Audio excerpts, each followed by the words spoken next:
So when I first heard about crypto back in like '07, I was mining my own Bitcoins. And while I just got the technology and just started to put it together.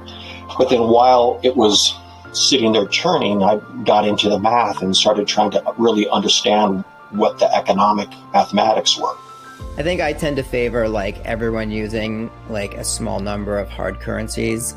And I actually want to see us like move even like off hard currencies and onto things like using shares of index funds to pay for things so that you're holding your wealth in like a form that's an investment. If you are going to participate in the crypto ecosystem, understand the strengths it gives you. It gives you self-sovereignty over your own funds. It lets you be deciding how to safeguard your keys as opposed to being forced to give it over to your bank and maybe have your bank garnish your wages or whatever the government tells them to do. I started on LinkedIn like last year. My goal in starting on LinkedIn was to build a community where I could in the future launch businesses and show them to my community on LinkedIn. A lot of people on LinkedIn are business owners and they're out to make money and they're not really out to spend money. The posts I make are not selling something to people. I call them kind of mind vacations. So if you see my post in your feed, you're just gonna read something. It's usually gonna be like motivation or about entrepreneurship with like a cool video to go with it. We've seen this with crypto, right? Where you have the early token holders,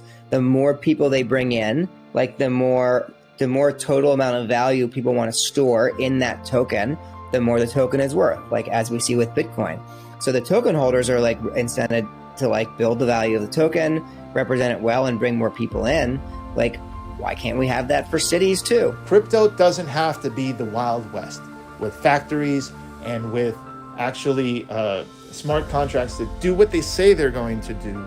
We can get all the things done with DAOs and all these things and collective governance that are owned by the people, eventually by the public, and everybody wins.